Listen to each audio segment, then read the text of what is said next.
What's going on, everybody? Mike McFarland here, the Lake Fork Guide, giving you a Lake Fork rundown for Tuesday, June 29th, 2021. Let's tell you about the lake. All right, water temperature parameter is really interesting. Aside from that 1 week of real hot, no wind, we've actually cool trended way down from where we were. We were in the 90s, literally 89 in the morning, 93 subsurface, just the surface. But once them winds got blending the lake, we brought up the deeper cool, blended everything together. Saturday was 81.3, 84 at the end of the day. I was off Sunday and Monday. Tuesday was 80.1 this morning. It just was I can't explain it. It's so off for everything I've ever done in fish to have 80-degree water temperature at the end of June, the 1st of July. That's May temperatures. And April temperatures, 78 to 82, first week of May. We're just so way off. Which I'm going to tell you that I used that today. It was really cool what happened today.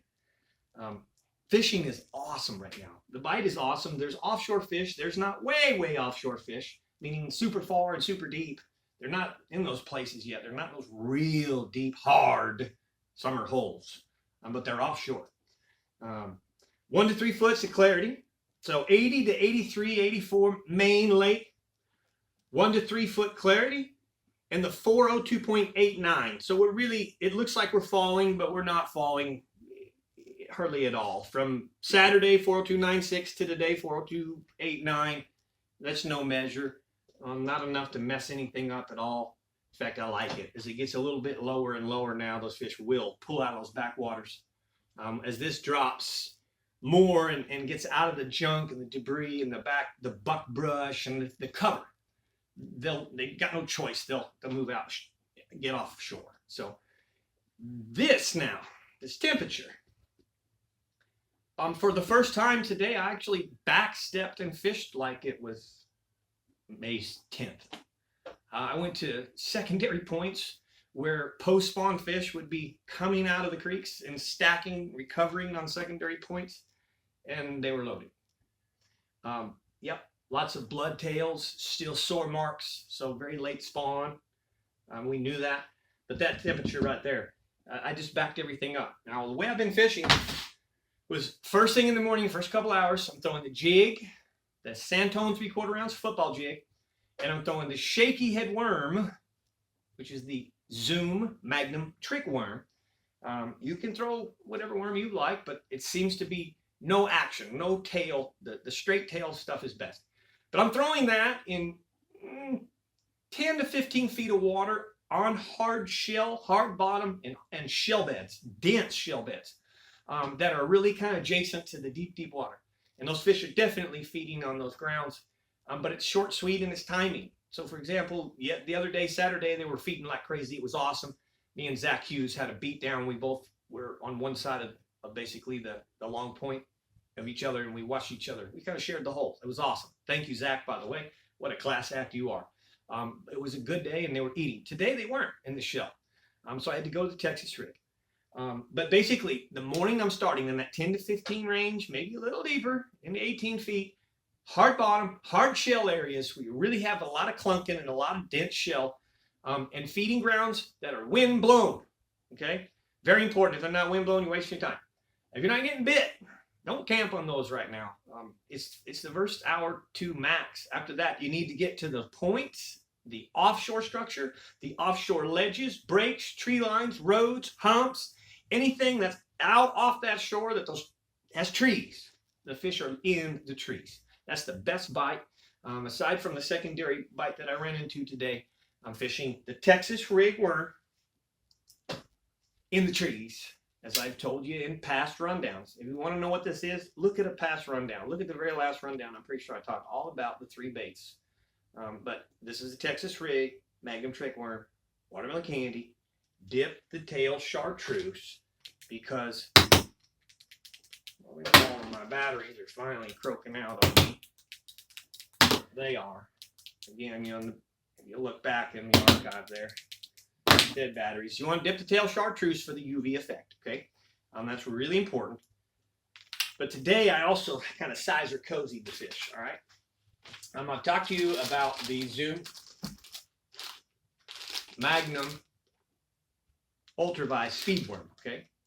They call it the UV Speed Worm. This is the Magnum UV Speed Worm. Well, you don't want that action. You want that straight tail stuff.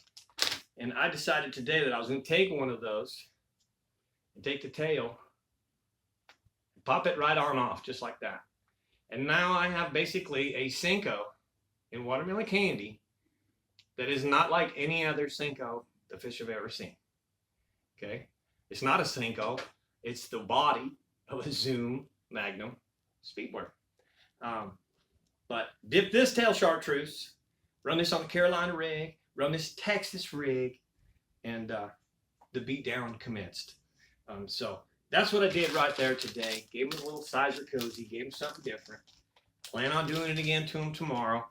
And things are really good right now. So the Texas rig, 20-pound fluorocarbon line, McFarland's signature FS. No, not the FS. I'm sorry. It's an MB. McFarland's signature real-time rods, MB 73 1225 for the Texas rig worm rod. On the jig rod and the shaky head rod, it's a 7.3, but it's a 1530 power. Okay. Realistically, high-speed gear ratio. Set that hook and get them up out of the trees. Don't let them fight. Bring them straight to the surface. Rod high. Who cares if they jump? The fish I want you to really hook, fish I want my clients to hook, she can't jump. So she's just going to hit the surface and wallow anyways. We're not in a tournament, so what if one jumps and throws the bait? I want you to set the hook high and pull them up out of the trees, get them to the surface, and get them home. It's very important. If you let them play and dive down the trees, you're going to lose them. We lose a lot of fish that way. So good, hard, high rod hook set. Load the rod, pull them up and out, and bring them home. All right? Man, it's starting to get hot, guys. So I'm going to, every now and then talk to you a long time, like 10, 12 minutes, and then sometimes I'm going to keep it real short like this one. It's a little bit warm today for me, and I just need some rest, and I really appreciate you guys for all that you do for me. You're running into me all over the place and thanking me. When I tell you, no, it's you, I truly mean it. And I know you know that. Without viewers, without you guys watching, there is nobody to talk to.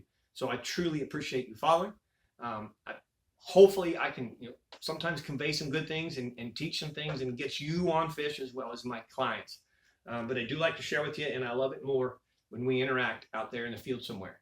Thank you for that. Give me the thumbs up if you enjoyed this one. The Mag Trick Worm and the Zoom Mag Speed Worm. That's all I'm fishing with right now. Literally, that's it. And I'm getting the job done every day. So thank you so much. I'm Mike McFarland. Don't forget, find me on Instagram. Find me on my Facebook page, The Lake Fork Adventures Guide Service. Like that page there. And great fishing. Have a great evening, guys. Thanks for watching.